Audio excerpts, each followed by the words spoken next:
Hello, and Good afternoon, everybody. yes, We have our lovely hostess, Donatella C, Miss Ayana C, who's also lovely and beautiful, and our special guest today, Brother Jerry. I call and, him Brother Jerry. I thought you were going to finish, and let me say that Jerry and Bub are also handsome. We have a very good-looking panel. I am Very good looking show. super Let- diverse. I want to run a quick clip promo for the show that I really love. So let's have that.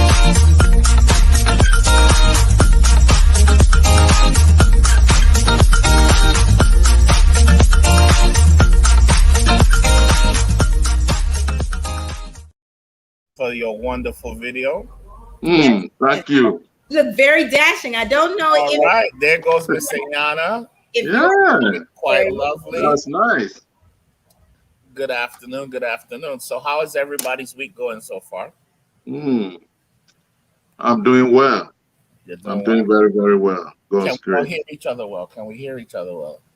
Mic check, mic check. yes, You're fine. I hear you fine. Thank So, you. so today's show we have a special guest in the house, Brother Jerry Kwabena Adinkra, who is a very, very close friend, family member of our Pan Africanist agenda here in New York City. And I was introduced to Brother Jerry through my lovely brother Jonathan, as just about everyone I know in New York City. my and at the time when I met Brother Jerry, well, we've known each other a long time, but the what brought us close was when he had an event at Amarachi where we were discussing the year of return for African Americans to be able to visit Ghana and seek permanent residency, but also it was a big party, big festivity where Ghana rolled out their best to show you that they have arrived and that their country is ready to accept and ready and willing to accommodate anyone willing to come there. So it was a very successful event, and we were very excited, because we're trying to do the same thing in Nigeria, and we feel right now Ghana is a little bit ahead of us. mhm. And Brother Jerry was very instrumental in creating that uh, program. So here we are. So from that time on, we've been moving and discussing ways we can improve the travel situation in Africa, improve tourism in Africa, because Africa is our home. You know, at the end of the day, as they say, East West home is always the best, and we feel for all Black people that Africa is our maternal home, our paternal home, and one day we should all return back um, as the first class citizens we are. You know, because in this country has a funny way of making you feel that hey, listen, you're always gonna be in that second class. You Yes, know, nothing you you're can do. expendable. It's not Right. you remember the what was it the governor of Massachusetts or the mayor that the police came to his house and was disrespecting him. I mean, a whole elected official. So this country, like I said, I don't know if they will ever see us as first class citizens, but Mm, we know Africa, when we get there, not only are we first class, we are celebrities. So yes. we want to definitely carry that message on. So Right. I open the floor to you, ladies. I'm gonna go get my headphones real quick so I can hear my audio a little bit better. I'll be right back. I Thank you. Hi, I think because I know you very well, Jerry, we've communicated, participated in functions in Amarachi. For our Hmm. viewers, though, I think Bub gave an excellent introduction of your history and the importance of the travel to Ghana. But why don't you start off the show by introducing us so that Ayana and I can kind of concentrate or gear the show afterwards.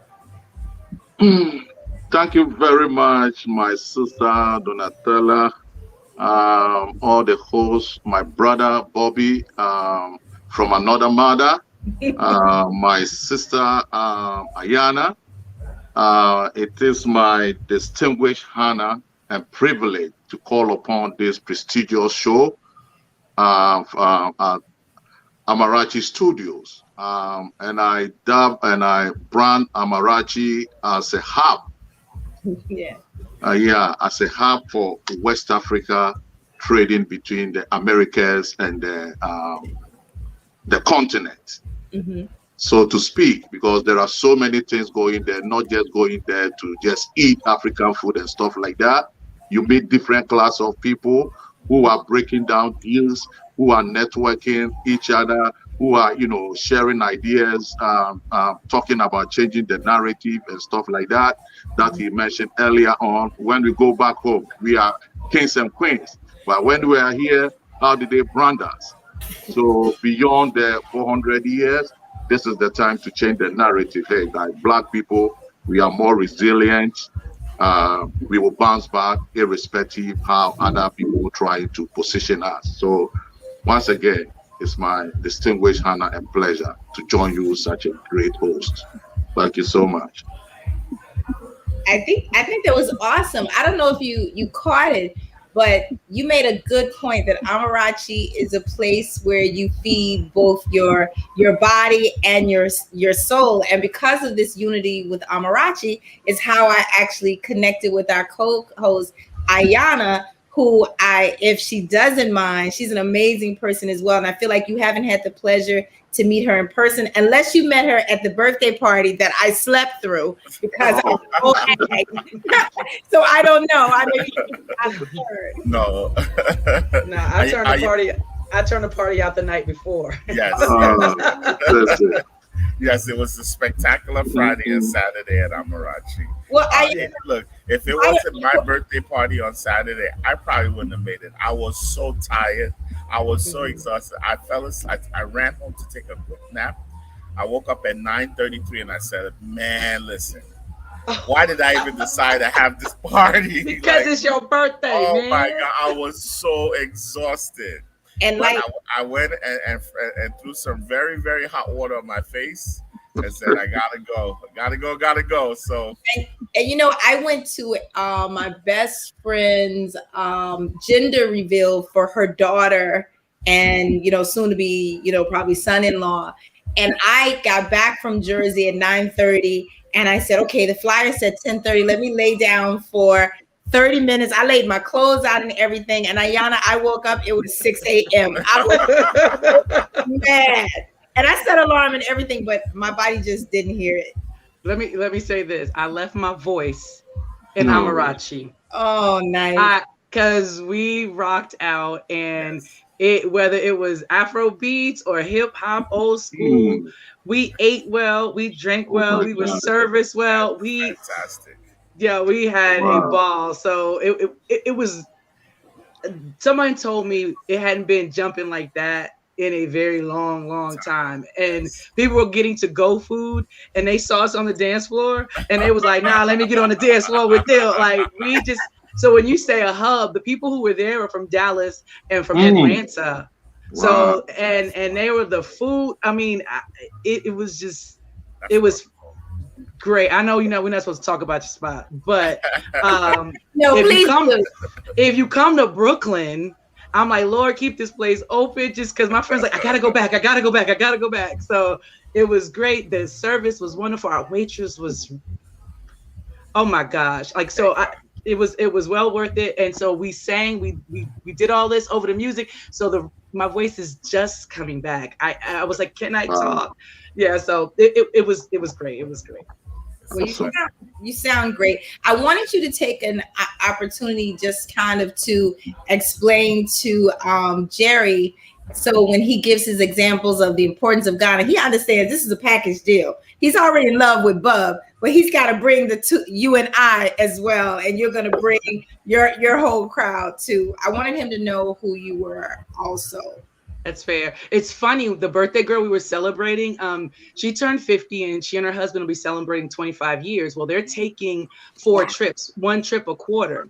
And one of the trips is international. And she was like, we're thinking about going to Africa. And when people say Africa, I'm like a little bit more specific, like what country? Like, can you please? And she was like, well, Egypt is an option. I was like, and she said, maybe South Africa. So we started talking. I was like, well, maybe look at getting a deal where you get to go to Ghana and then somewhere else, go to see where the ships left and blah, blah, blah. And she was like, I hadn't thought about it that way.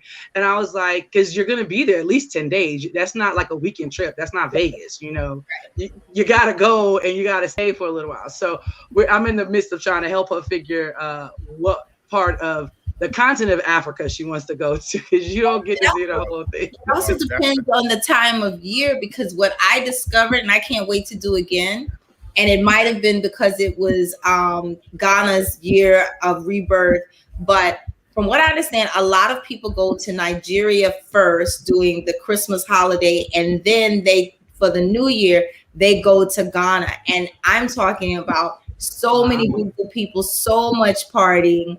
That's actually what I wanted to do this year. I don't know if the imaginary Santa or somebody's going to come through for me or not, but if she's thinking about Ghana, you're that close, we might as well hit Nigeria as well. Like I said, Ayana, if they're doing Ghana, you have to talk to brother. You got to talk to brother Jerry. If that's good, Nigeria, you got to talk to yours truly. So okay. Just I will make sure. We'll take so care wait a of minute. them. Is the summertime okay? Our summertime. Anytime. Anytime. Okay. But I meant for me, just think of Africa like where you are. We don't have any snow. It's summer all the time. Because she's an educator. A dry season, but it's just don't go during the rain season, which is you can't help it. It's summer. It's summer, because I was like Florida. It rains every day in Florida. Right? Once it rains for a little while and then it stops. Okay. Yeah. So I will definitely. When I saw what the topic was, I was like, "How divine is that? Like, are you serious?"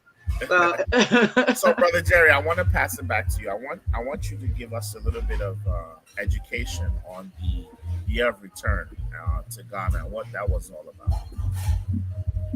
Thank you once again, Brother Bobby, and the host and the audience listening to us well.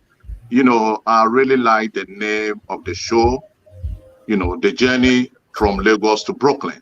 Yes. But I would like to chip in a little bit, the journey from Lagos to transit Accra before Brooklyn. No problem. That is well accepted, well received. Exactly. Why do I say that? West Africa is the economic power in the whole of the entire continent. Yes. And sometimes we need to understand the seasons and the time. Yes.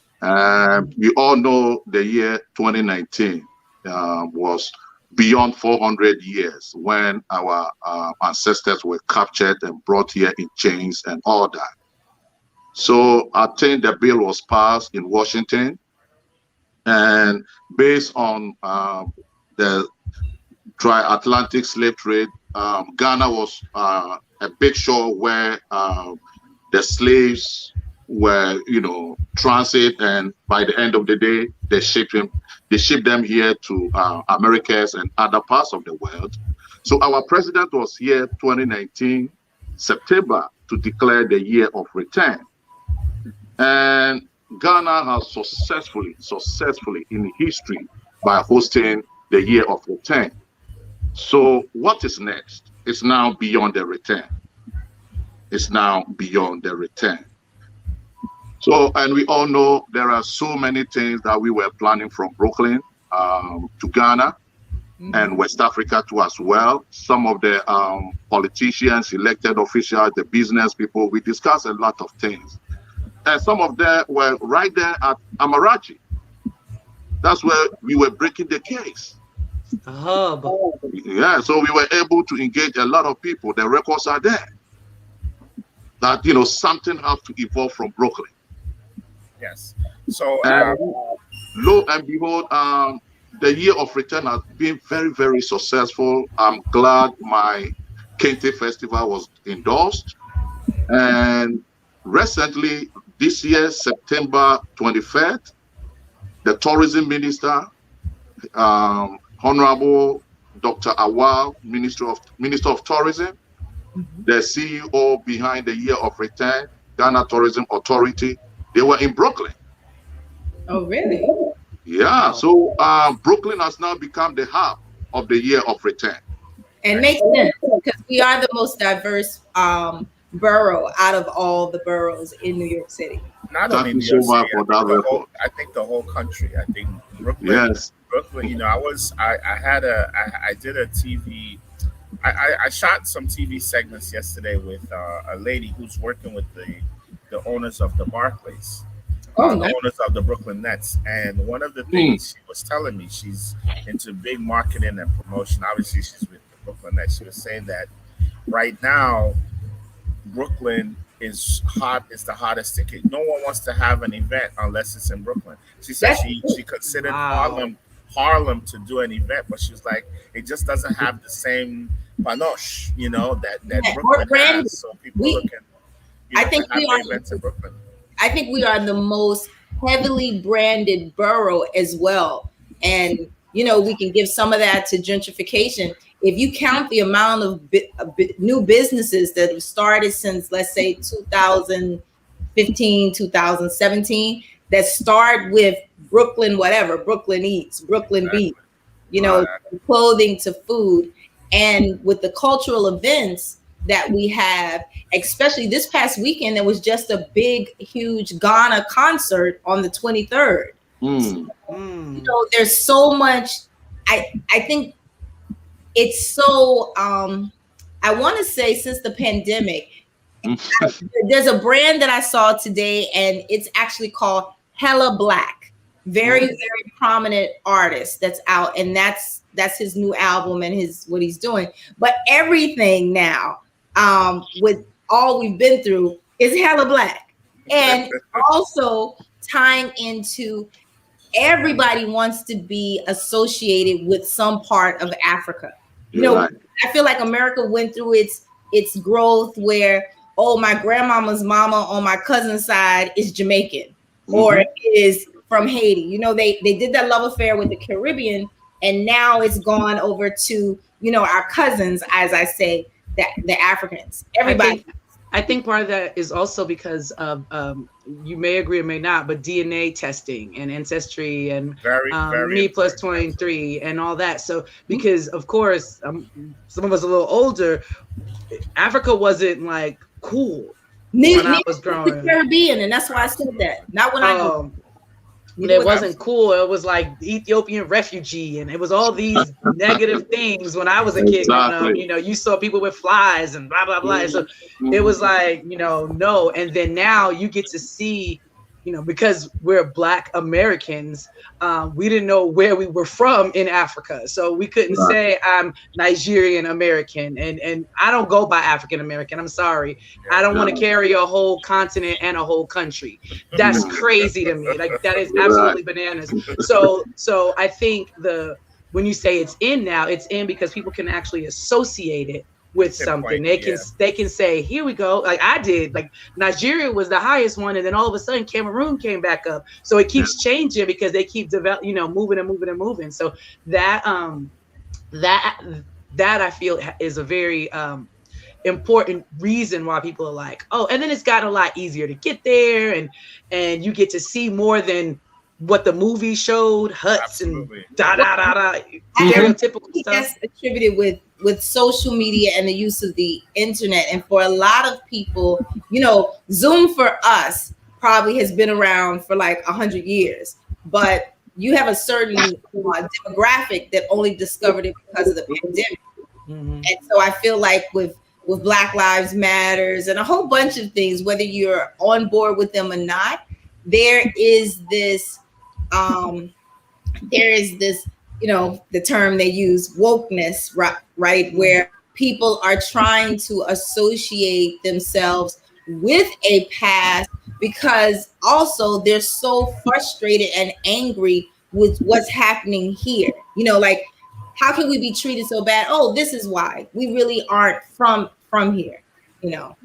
it's also the other thing that is happening is that entertainment is becoming or is huge on the continent of Africa in different countries. So now it's not where in the past we were, subjected to whatever they chose to feed us, Yes. and they weren't feeding us positive views of it. And now they're like the music, Afro beats. I didn't know what that was. Unbelievable. Right. I didn't know. Unbelievable. I was like, what is that? I don't understand. But then when you look at the dancing and all the stuff that's in Africa, and then you come and look at what's in the videos in the United States, you're like, pause. They've been doing that. Let's be clear. I took African dance in college. They have always been stealing culture from. That's why I was like, what are we talking about? Like, y'all talking about I made this up? Nah, son. Go look back over there. So it's you got it. And we've been lost. That's the other part. We're looking for something to gather ourselves with. When you said the Caribbean, well, we just didn't appear in the Caribbean. It's going to say on your DNA thing, it's going to say communities in Jamaica, but the majority of it is going to be on West Africa. It's going to go Ghana, exactly. So. But okay, go ahead, Bub. I'm sorry. No. Everything you guys are saying is this is very, very interesting. Everything you're saying is 100%. I mean, I want to thank these young stars like Wizkid, Davido, Thames, Tiwa Savage, Burna Boy that are transporting our music and culture and that beat and that rhythm that our soul is so familiar with. And I think that's the most important thing that's connecting us. People, something in your spirit is drawn, and it's undeniable. We all have those drums. Exactly. It's undeniable. Yeah, you connect with it. And it feels good and it makes you feel good. So it's no surprise that this music and this movement is doing so well. But I also want to just go historical a little bit. Brother Jerry, Ghana was the first of our countries to gain independence, I think in 1957, if I'm not correct. And Brother Kwame Nkrumah was a leader of that movement. And when I was living in Nigeria, the president was Jerry Rawlings, and he was a very powerful president. And I just kind of want you to give us your feelings about those two great African leaders, because right now I think Africa needs leadership, needs a vision, and these were two men that had very strong visions and passionate about what they wanted, and were very successful in achieving that. So I just wanted you to give us some background as a Ghanaian, how you feel about them and how important they were to our country. Yeah, thank you so much, brother Bobby, once again. First and foremost, anytime I would like to talk about Kwame Nkrumah, I get more emotional, and I apologize to him wherever he is. Why do we kill our own?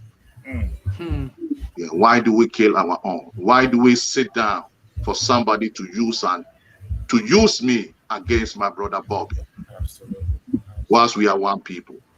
Why do I say that?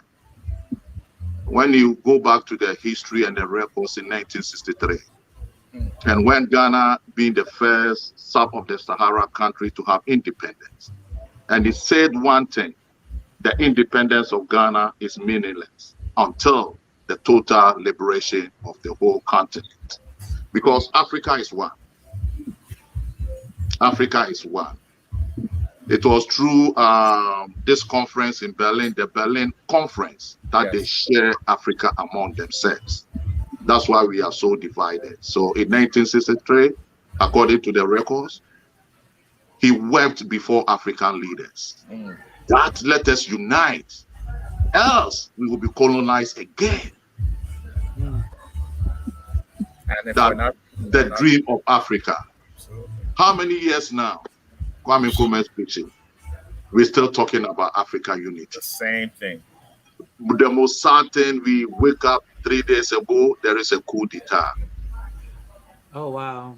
Just in 6 months ago, about 4 coup d'etats, or I think 3 or 4, if my records are right. In this 21st century, then Kwame Nkrumah is a prophet. He is a prophet. He is dead and gone. but its vision is still alive. And that is what we are tapping in. So being the richest continent, we have all the resources.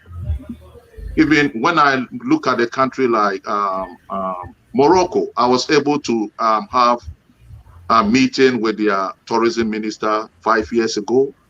All that they have in Morocco is tourism. And it has made the country so beautiful. So looking at somebody like Kwame Nkrumah, we all know that, there were some forces beyond the coup d'etat that he was overthrown. And since then, we can't find Africa. We haven't found a leader like him anymore. In 20th century, look at what he's doing. The Chinese are taking over all the continent. Well, they're doing it here also. Yeah. I think. Oh, I'm sorry. Go ahead. So it's very, very disgusting. And sometimes you think about it, like, what can we and Bobby, Donatelli, Ayana do? We can be able to do something. Why did I say that? Because Nkrumah was here. He was able to sit down with great leaders, Martin Luther King, Marcus Garvey, and they were able to share a great wisdom from them, from those leaders. And now we are here beyond 400 years. What have we achieved? What can we do to benefit where we come from? And as I said earlier on, my first time I come to Amarachi, the street is called Bridge Street. Then we are bridging the gap from Brooklyn to Ghana. So that brought me more distance. I said, come on, this place is not just a place like that. This is a place that we have to network to change the narrative. Absolutely. And I said it like almost 6 years ago. Lo and behold, come November 4th, the whole Ghana tourism industry is coming to Brooklyn to launch Destination Ghana management. What can we do? Like great people like our hostess sitting down here, my sister Donatali, who carries a lot of information, professionalism, her wisdom, Brother Bobby, Sister Ayana, and others that we encountered with. So all that I would say about Nkrumah first invited the diaspora to come and help him. Du Bois, a friend of mine recently during the General Assembly was able to get investors to redevelop Du Bois Center. And the history was the last place Du Bois lived, W.E.B. Du Bois, the man behind the Pan-Africanism. Yes. He lived in Brooklyn. He went to Ghana to settle for gold. That's beautiful. So that's the history. So Nkrumah was here, engaging all these great heroes. That's why his wisdom was able to grow like that. And from there, when he was overthrown, ladies and gentlemen, during our school days in early 70s, there is no Nkrumah good books to read about. Nothing. We destroyed our own. Yep. And now Nkrumah is celebrated all over the world. Although he have his bad side, every leader, you can't be perfect. You may have your bad side. Here we are, and you also talk about Rawlings. I don't want to talk much about Rawlings' issue. He came in as a revolutionist. But what I like about him, that I cherish him, I salute him, may God bless his soul, he was able to pass on power to another leader. Let's see some of the African leaders. They've been in power for 40 years. What do you want? Sound like United States Senate and Congress. Yes. You're right. So this is what I will talk about, these two great leaders. But all that I will say, Ghana is doing well in terms of democracy. Ghana has been able to pass the baton from one leader to another leader through democratic rule. So that is one thing I really, really want to talk about Ghana when you talk about the Rawlings regime from Nkrumah era to Rawlings era. And Rawlings also during his time did the same thing by subsidizing our tourism. That's why we have, I forget about the name right now, every 2 years, every other year, we have another one. And His Excellency Akufo-Addo, When you read about the statistics, the revenue alone is about $1.3 billion and stuff like that. We all know the year of return. So that is what we are all talking about. And we talk about West Africa, East and the North, because we have all the blocks and they're all trying to come collectively. And we know the African Free Trade Office too is in Ghana, West Africa. So you could feel that something is happening. There is divine shift in the air for Black people, because we never thought like an agreement will come like, hey, African is going to have a free trade. That's a very powerful act, because I know Nigeria is trading with Ghana. Nigeria is huge. So when we get into their market, although they are big, but we have the skills. That's why we always beat them in soccer. And they never understand. Wow. So that's what I will say over there. So.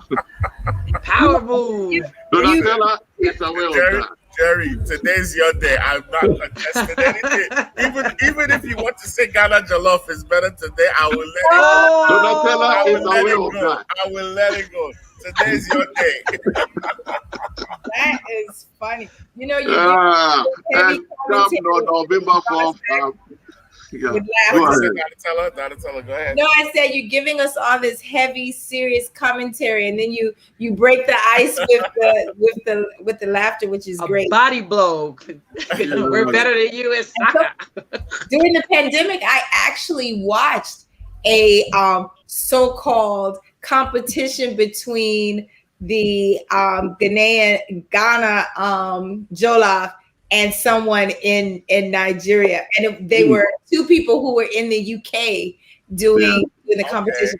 Okay. And I believe they gave it to the person from Ghana, and the comments underneath. Oh yes, that Nigerian who made the jollof. They know what they were doing. Camel, because he wasn't from Nigeria. I want to say something about. Well, first of all, you gave us so much stuff I'm totally new to, but I'm a historian by nature, and that's my degree. And I have to say that I got a little work to do. But there is this book I read. It was called Homegoing. I cannot remember. Just look it up. And her last name is African last name, but it started out in Africa when we were kings and queens, and how the colonists came in and how they left out through the port of Ghana, and it was like two families and sisters, and they were given these stones. It was a great book, but I saw everything. I saw the yams. I saw all of the things that they were saying. They would go to market and they would walk forever to get there, and you know, things of that nature. And I think that because Black Americans cannot grasp that concept. But here's the other part about Black Americans. A lot of them, I'm a historian, so I don't get tired of it, but a lot of Black Americans are tired of slave movies. And you know, they're tired of all these other things. They were like, well, why don't we see ourselves in other light? Well, do you support that? Would you support that? You know, not the Wakandas of the world, because of course we're going to support fictional stuff, but are you going to support real things? Because that's where your question was, how do we change the thought process? How do we do this? It has to start with education, and it can't be school education. It could be entertainment, but it has to be something that is relevant, something that is real, and it gives the good, the bad, and the ugly. And I think we get caught up in a whole lot of different parables, or you know, well, I heard this, I heard that. And here's I have my own travel company. And it's crazy when a lot of us will be like, oh, we're going to go to Europe. Oh, we're going to go to Dubai. Oh, we're going to go over here. Oh, and I'm like, wait, what? Like, and it does cost to go, you know, to the continent of Africa, but you're going to go look where you can't talk about the colonists only. I'm not telling you where to spend your money, but I'm saying balance that out. Like, but I think that's because you have to have, and not you, right? So I think my stepfather is a historian as well. And so when you're dealing with someone with that type of intellect, or someone who took actual Black studies or African studies when they were in high school or college, is very different from the person who first struggles to identify that their great grandfather's grandfather was actually a slave. Because you do have Black Americans who just don't want to hear their part of their history or acknowledge it.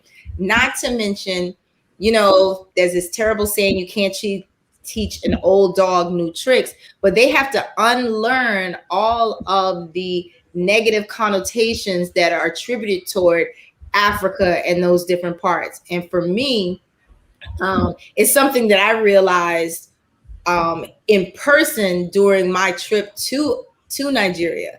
I mean, for me, some of the biggest things, and I say it every time I have this type of conversation. I took a connecting flight from New York to Nigeria, and it changed planes in Paris.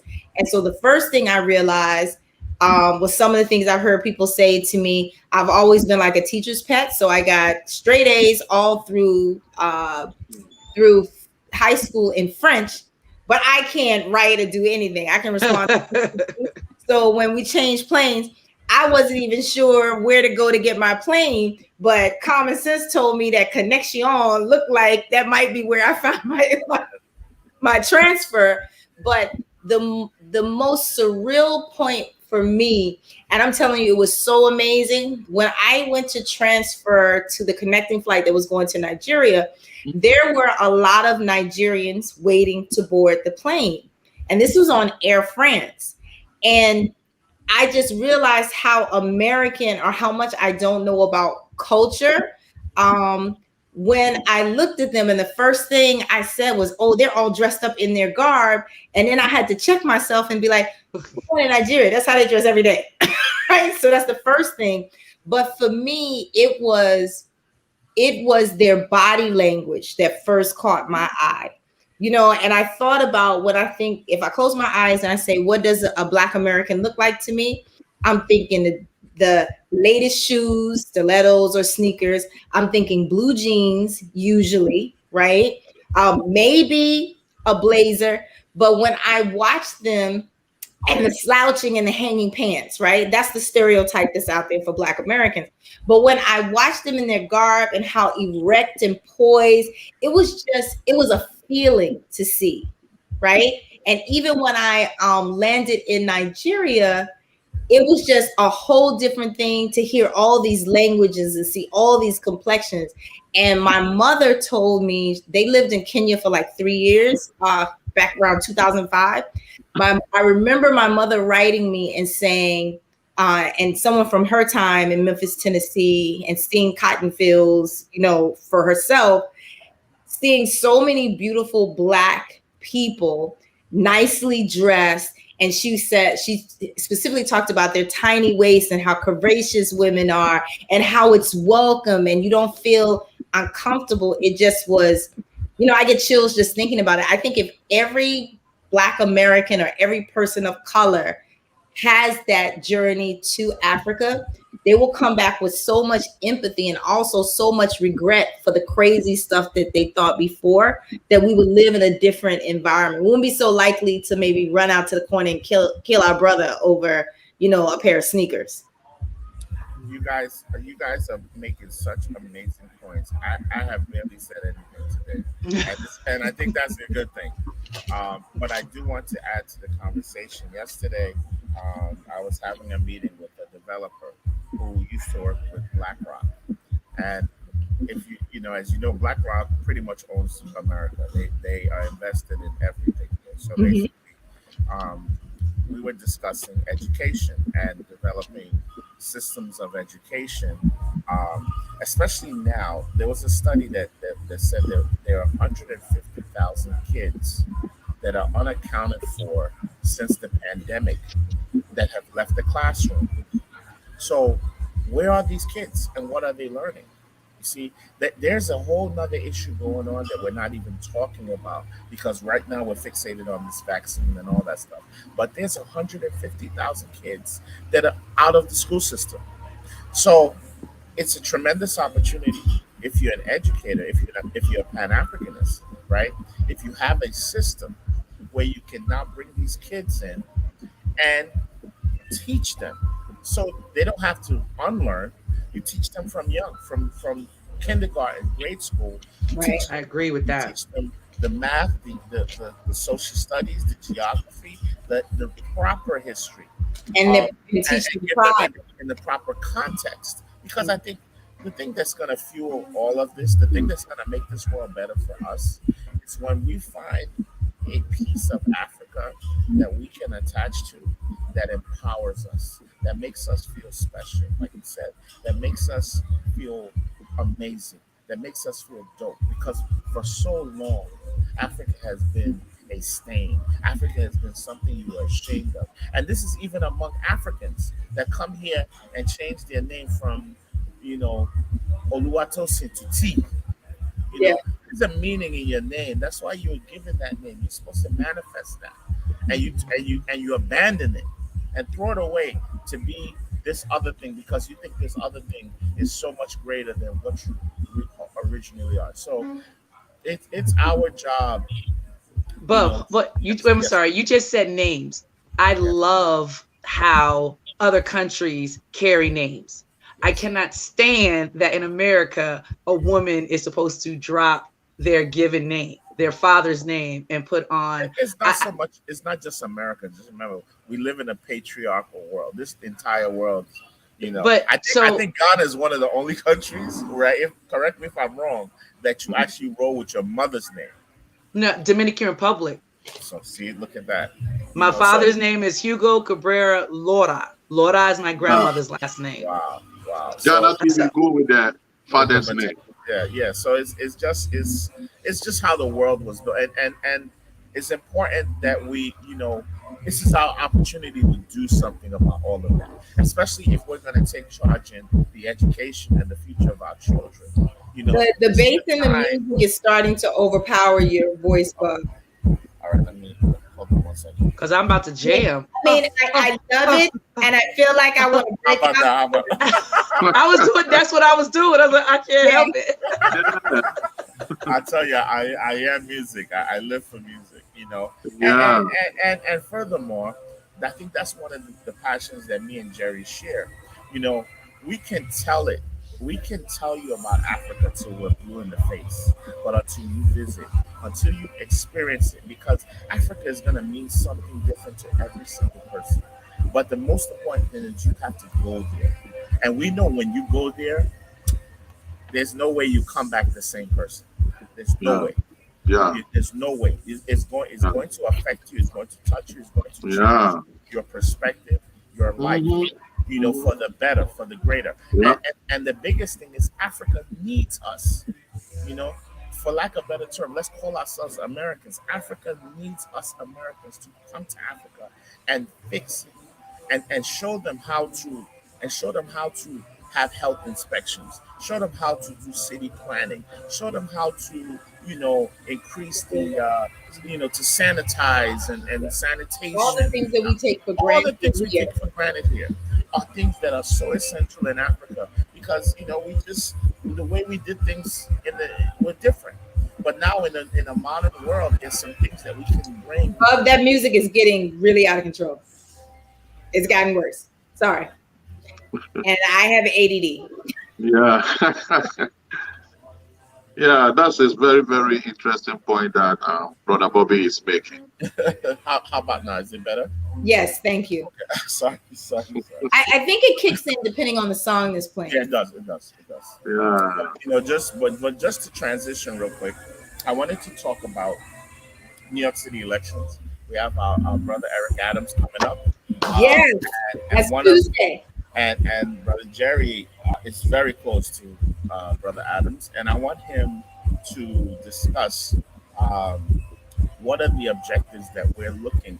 Because look, it may be the first time we actually have a black mayor that we have access to. I know David And whose Dinkins, but that was opponent? before my time. That was before my time. But And, my and the contemporaries were opponent not is around not an David option. Dinkins. The opponent has been nicknamed. I can say it. You can't say it, Jerry. But the opponent has been nicknamed Baby Trump. No, he Mm. is. He is. He is. He's But definitely but but Baby but, but Trump. I'm like I told y'all last week. I'm being completely honest with you. And I love Eric Adams, right? I tuned in, and I'm gonna drop the mic for you guys very shortly. I tuned in to simply find out if these mandates were going to continue, Mhm. because they're literally destroying our business. Monday through Friday until the weekend comes, we're seeing there's no way I can keep my staff. There's just no way. So my establishment is gonna close. Please turn that music off. Hold on, hold on. That's some I'm house. sorry. All right. The Aries in me can't take anymore. So got it. So got it. So it's very the mandates are extremely important. I can't my the solution is not to force, is not to put people in concentration camps. We just need to drop it. Period. Because there are other societies that don't have it and they're fine. So I don't understand why New York City, the only city that has these ridiculous amounts, and maybe California has to have them. Well, So, travel so hold travel on, so hold plans. on. So a person like me, if I lived in New York City, I probably would vote for Curtis Lewa. And Democrats have to be aware of that. They think that this mandate, they're in the plus, but they don't know how motivated people are against it. People are protesting every day throughout New York City against this thing. And Mhm. that may swing the vote. And we may be in for a surprise. But like I said, I love Eric Adams, and I wish he didn't say what he said. I wish he didn't um, promise But to keep this thing going. he has to be honest and transparent, because if Like elected, I said, if I wish he didn't, that whether it's he's honest or transparent, it doesn't line up with my life, my livelihood, and I choose my okay, life over a political party. as And you should, I imagine, maybe. so, so let's talk about that a little bit. But that's my opinion on the election. I hope he wins. I wish him the best. But Mhm. the other option, like I said, like I told y'all before, I've already started Florida. looking at restaurants in Florida. I've already started looking at homes in Mm. Florida. I'm getting the fuck out of here. Look, so just so you know, Dallas has a very high. They just said like the highest population of Nigerians in the Dallas Fort Worth Oh, area. absolutely. And Yeah, I, yeah, You're yeah. more than welcome to come. You are more. Dallas, I'll Dallas. run your My restaurant people, my for people, you. my people are in Dallas. My people are in Atlanta. But check what. One of the things that Amarachi is all about, really, is going into places where we aren't. uniqueness. And Where you're and, not and Miami and Fort Lauderdale, you can't. We're just not saturated. there. I will tell you, We're not there. We're not there in the Oh, numbers. We really? don't have a presence. So to go and there the and make a Caribbean presence community is not is very that good. important. Is not good in Miami and Tampa either. No, no, every community in New York is not good. That's with any place. Yeah, no. I mean, You have I'm talking about in food, just in food, because even some of the Caribbean options, my parents are in Florida as well, and so it's like it's pseudo different. Caribbean. Yeah, it's different. It's It's only different. one or And two. and what I've looked at, like you said, they're on a certain level, and that's because of capital. You don't have people that's had $1 million and established a restaurant. You have people Or with that the literally yeah. work with their life savings, their retirement. So it's the restaurants there and the food that I've seen there Mhm. are No modest, are very comparison. modest. Then you That can't. that is why I know we're going to move in transition into politics, but before we close, that is why some of the top performing Caribbean and Black owned restaurants in New York City and Brooklyn are now in Atlanta because of the cost of living, right? So Negril, you've got Negril ATL now. You've got the son who ran Soko. He's got 2 restaurants in Yes, Atlanta. I heard about You've Wow. got BK Lobster, which is a chain here. They're in Mhm. Atlanta.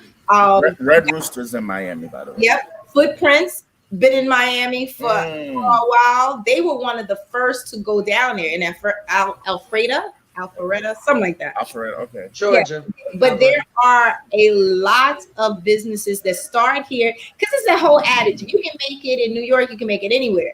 And once you've created, you have that boilerplate template that you can just drop down in other places. Yeah, Just absolutely. know, just know, Bub, that wherever you land, you go ahead and knock on the door, and No, I'm gonna be but listen, that's how I we need roll. my chickpeas and my Listen, jollof that's rice. how we roll. That's how we bring a caravan, we bring a team. But yes. New York has to be very careful about what they're doing because they are driving a lot of good people away. And the real estate costs here, Brooklyn is still the most expensive place really to live. You Yeah. know, if you find a brand new house, they're talking about the market is just it's kind of saturated. They cannot make the houses fast enough to sell because it is the place to be. But what I'm going to say for someone living in an open state is that there, and I think I said this before, there has to be a happy medium between the, I mean, because I'm on the extreme and New York is on the extreme. There Right. has to be something. I mean, Bub, I am not going to say that just free for all. I will not say that, but I do think New York is crazy right now. Like literally, let me see your vaccine card. Let me see your this. You Let know, me see your that. it Over and over. didn't change this November. All international travelers coming into New York have to show proof of vaccination. And I don't know if you guys heard, and you're in the travel industry, they're now putting in facial recognition that will take you from the entrance gate of the airport through the TSA line, through what's it called? Customs, Mhm. immigration, all the way out.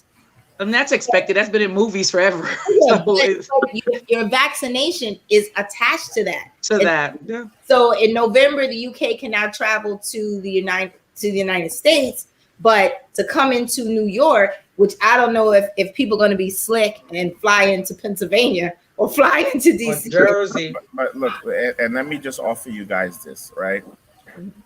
When you talk about and this is what that bothers me about this whole thing is because all these things are continue to be systems that suppress and how can I say it that victimize people of color. Yeah, America, right, That's what we was has been brought. That's trying what we has was been made on. hold on. America has been trying to solve this immigration problem. for Guess what? years. Right? They know people of color have very low vaccination rates. So guess what? They passed this law without zero resistance, Yeah, right? Which effectively ends the opportunity for millions and billions of people of color who want to travel to this country. That's out the question.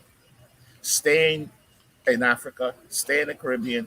We don't want you here. or developing a way to circumvent. Europe, all of you guys, you're welcome to come in. This is backdoor racism, and that's why I said we have to be careful for the things that we support because this does not promote commerce for Mm-hmm. No, Africans. it's gonna It does kill. not. This is destabilizing for us. Bring Mm-hmm. us So your, bring Africans us your can't travel tired, here. you're hungry, you're. That's No, not. no, It ain't none of they that. don't. They don't want none of that. They They don't don't want want none of none that. of that. They Yeah. know who they're targeting, and they use these systems. It's the same thing with the restaurants. A white restaurant downtown that don't want to see black people, they got the best thing they ever wanted because they know most black folks don't have vaccination cards, and they can harass them Mm-hmm. and kick you out of their restaurant. Yeah. This is reverse. I mean, It's not not reverse. reverse. It's just This is racism. segregation. It's It's, segregation. yeah. It's classism. And that's why I said like this thing should always be a choice. And God bless the people. I have a whole bombshell for y'all next week if this person allows me to bring them on camera. But we'll talk about that next week. You know, but this thing is very we're running down a slippery slope, and that's why I said it broke my heart to see Eric Adams because What did I he was so say? I was so in love with what He's I've keeping been he's seeing keeping from in the him and mandates. his political and his love for Africa and his love for our people. But for him to not understand the impact this is having on businesses, on people, is almost irresponsible. So You you know, said for him not to He- understand. No, he Who is didn't. he talking to? He didn't say he lacked understanding. It's the fact that he is continuing with the he's gonna man. continue the old program, And so to and the old someone like program is not Bob, working. that translates as I don't give a F about you when he does. You, Could yo, it be that he's saying that don't to give get the us vote? don't know, but No, don't he give us believes it. he, He really does. we I don't mean, know. I don't know what's in the man. I can't even say that. I can't I say would that. have to. I'm I can't say vaccinated. that.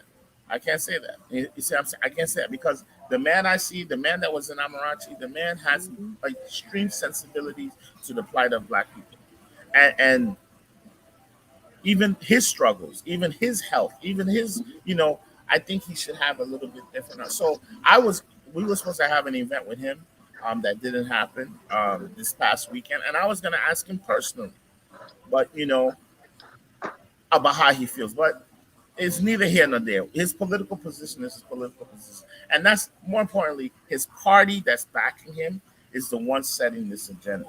So half of it is him, unless he wants to go out on a limb and say he doesn't want to do it. It's going to cost him. He his couldn't party. say.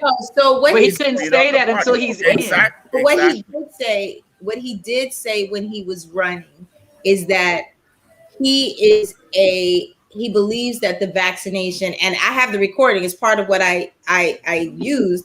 He said he believes that the vaccination should be a person's choice. He did say that that was his personal saying when he was running to get on the card.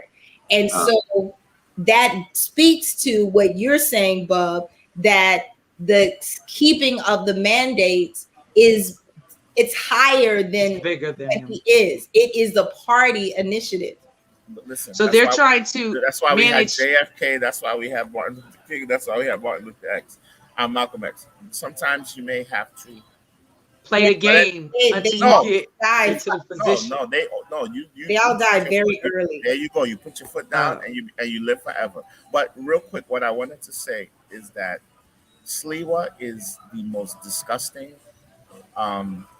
candidate that could you could ever imagine running Yep. for mayor. I remember him as a kid. Angels. Slime ball. I remember them on the train as a kid. I remember. He is disgusting. Ayana, he is Ugh. he's worse than Trump. You can't get a word out. And he doesn't mind saying any nasty, stupid, irresponsible thing. Why is this person in politics? Why is he even alive still? But guess what?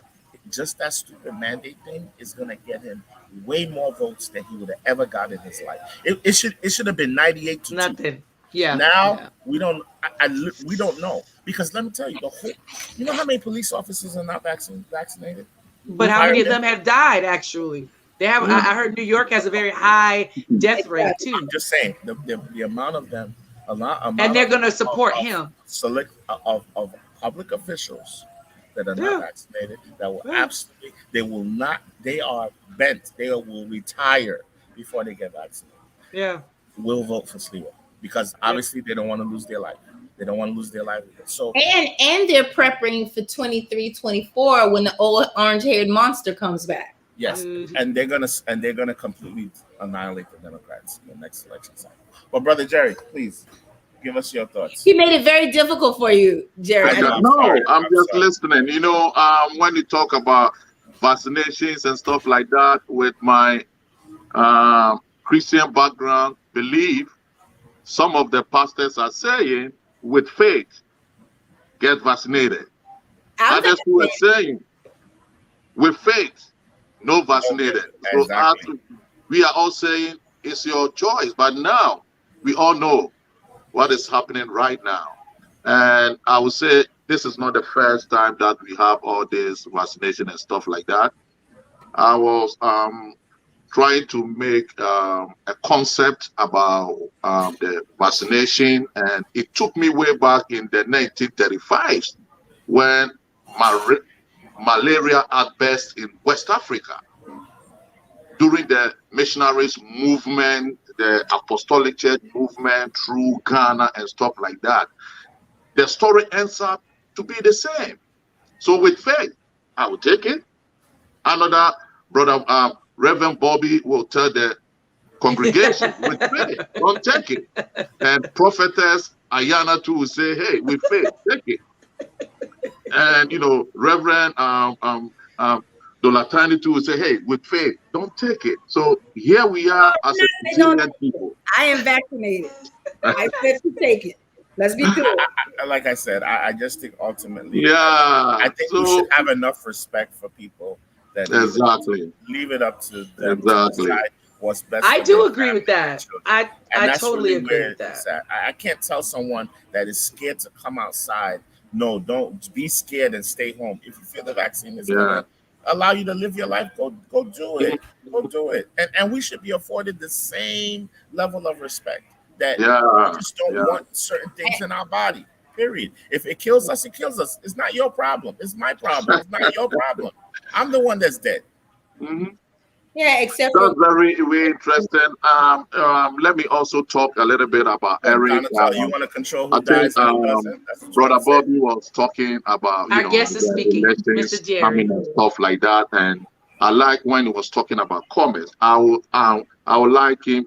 I would like to give this question to him so that he answered for us. With the restaurant and stuff like that. Sometimes we need some of our ingredients to get to this country that will really spices our food and stuff like that. And we all know some of the costs are very expensive.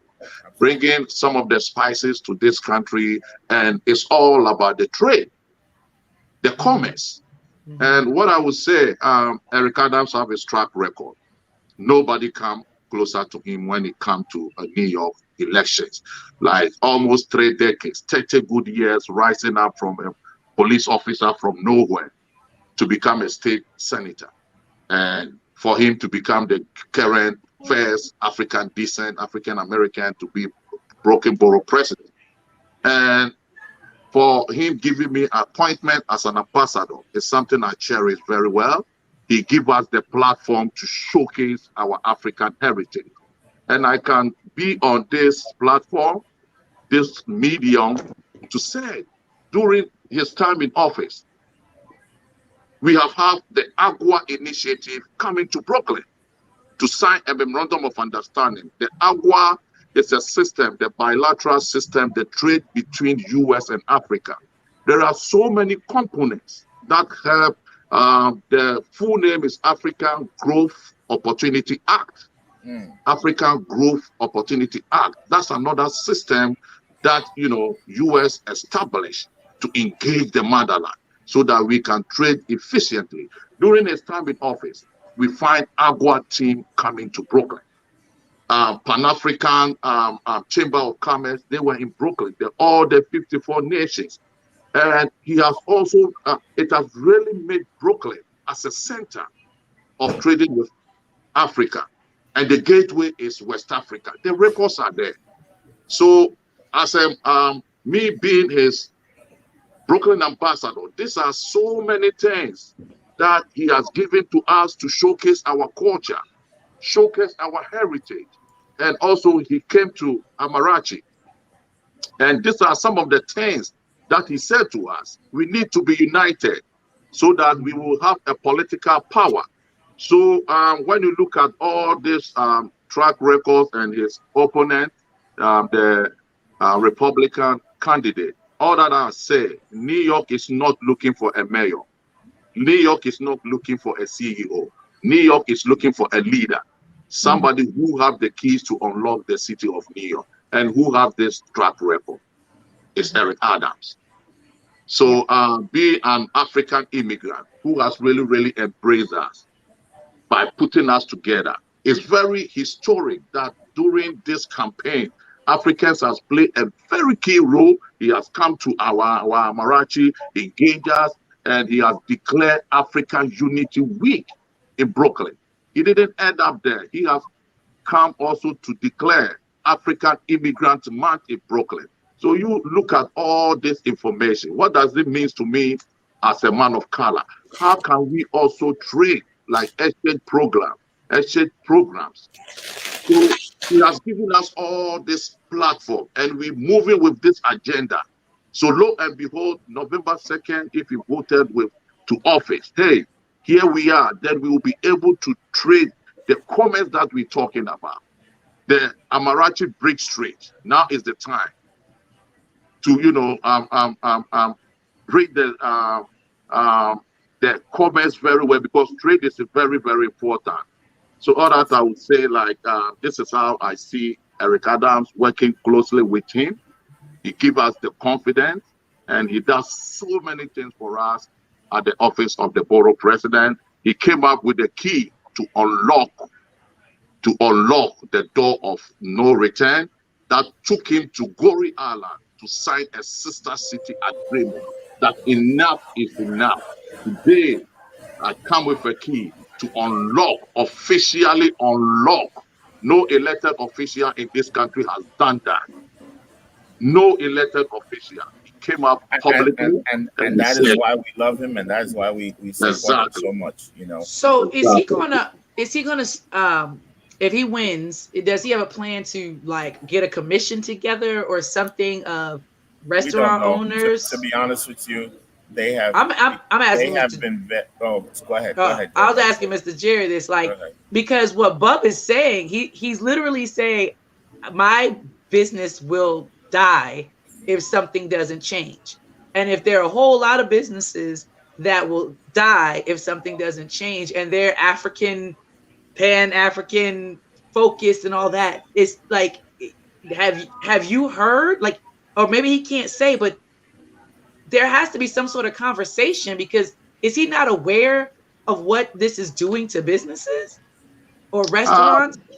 this is a very important question that you asked. And I have been able to engage with some of the businesses, can say Brooklyn Chamber of Commerce. You Mm-hmm. know, during the pandemic, restaurants, the place of worship, and other business, Brooklyn was the borough that hated most.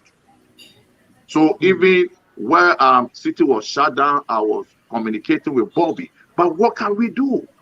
We need to create our own system. And I will really applaud Brooklyn Chamber of Commerce, their president Randy, who was able to raise certain amount of money to be able to push these kind of issues and the problems and all that. So this is a very good conversation. So we need to have our agenda of our own. So this is how this conversation is very, very important. We won't sit down for people always to come up with their policies and they push us out. It's time for us to step up. Let me mention this. Um, our November 2nd, the launching of Destination Ghana will take place as Wisville Center. Wisville Center. I don't know if you know about it. Wisville Center was owned by one of the first freed slaves in this country. What did they do? They trade among themselves. They build their own businesses. They build their own churches, and they really, really build their own houses, their own restaurants. It's right here in Brooklyn. So November 4th, hey, come after the luncheon, and we will have the competition. Nigeria, Ghana, Gambia, Jollof competition. So when you come there, this history really, really marveled me, because when we were in chains, how were they able to evolve by opening their own businesses? So now, post pandemic, as the brother is saying, a lot of black businesses are closing up. And that's the Why? concern. It's a lot of black Exactly. businesses and a lot of small mom and pops in Thank you. in the brown communities as well. Um, Exactly. yeah, and I'm And not sure. I would not want to be um, Layla, Eric Adams right now, because that is a lot of pressure. Layla. And one of the things that I'm sure is high on his priority, as many of his events as I've attended, um, mhm. and you wouldn't know this, Jerry, but I did my own kind of promo to get people, to vote, because this is like the early voting time, right? Yeah. 23rd to the 30th. I actually am going to go vote myself tomorrow, and I'm glad we had this conversation with Bob, because I when I think about things, and also because I'm vaccinated, I didn't think about the amount of people who, people vote with their heart and what's important to their livelihood. And so for me, being vaccinated, I don't have that thing hanging over my head that would attract me to the opposite party. Mhm. Um, if I'm thinking, okay, I get this guy in the office, then we won't have these mandates. But that does raise a huge concern and point of interest. And I feel awfully bad, because while I think that people should have, make a choice, I also think when you make that choice, you have to understand every action is a reaction, right? So my understanding is if you don't get vaccinated and you lose your job, you also don't qualify for unemployment. If you don't qualify for unemployment, that's going to be a really hard winter. And if you refuse to get vaccinated and you don't get unemployment and all new jobs are requiring you to be vaccinated, you're kind of, you're Great. kind of stuck in purgatory, right? No, you're homeless. Yeah, and that's, at least you're safe until March, because that whole memorandum about non-evictions has been extended until March. Mm. Oh. But But how are you gonna eat? What are you gonna yeah, eat? yeah, and so that's my thing. When they start tying vaccination to public services, Well, like, no, so the other part is, and I had some conversations with. There was a protest, I guess Monday or Tuesday, and I met some young people who were protesting, and they were eating at Amarachi, and they don't want to get vaccinated. They got these jobs. They're like early 20 somethings, and then I said, you guys know that if you let go from your job, you won't get unemployment. And what was interesting to me is that one of the gentlemen looked at me and he said, "Really?" And I said, no. And you may get furloughed. There are people, going up and they're filing these lawsuits.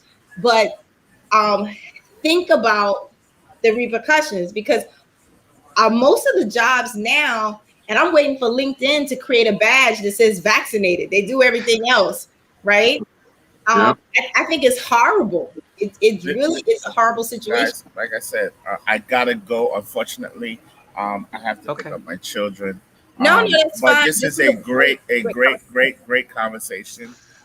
We had a great guest. I just love it.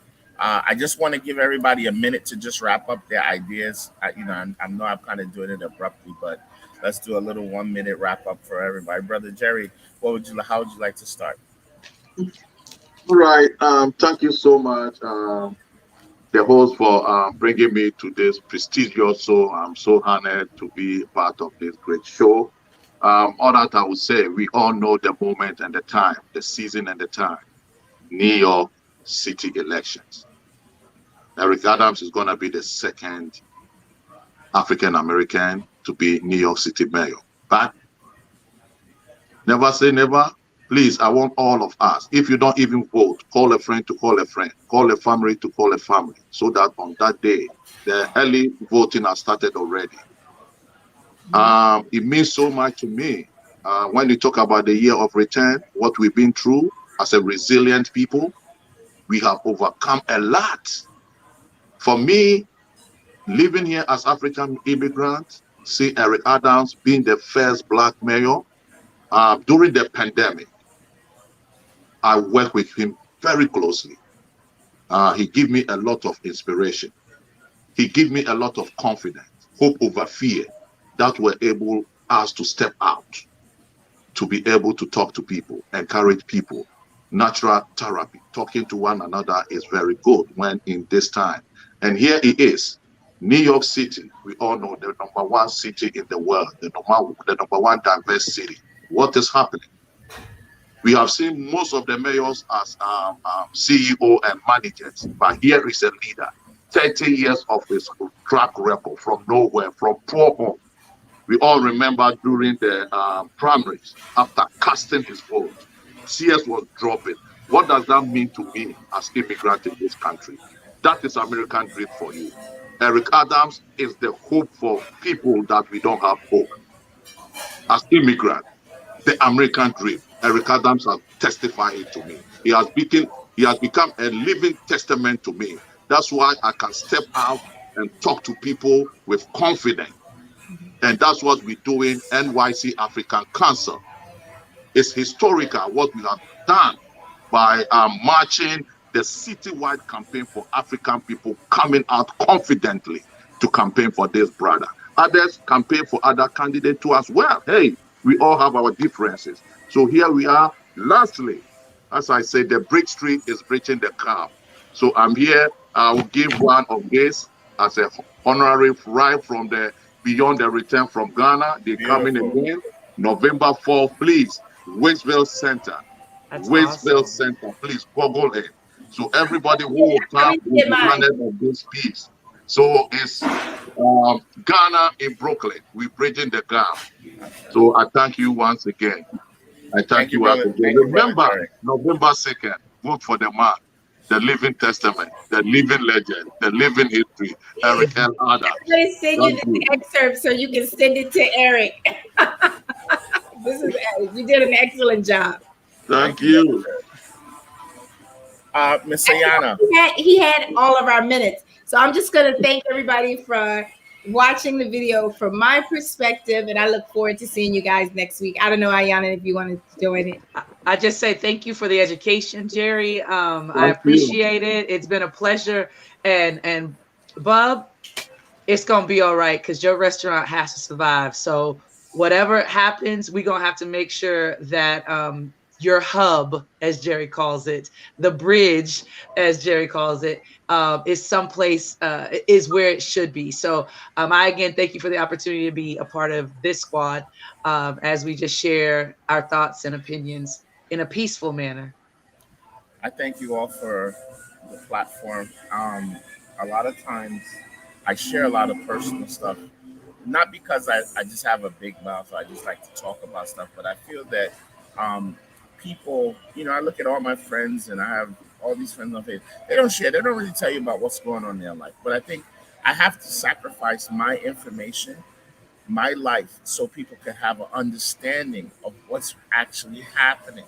People, we're into too much theory, we're into too many hypotheses, and we don't understand real world impact. And I often have to find myself telling my story and sharing my example just so that I can drive a point home.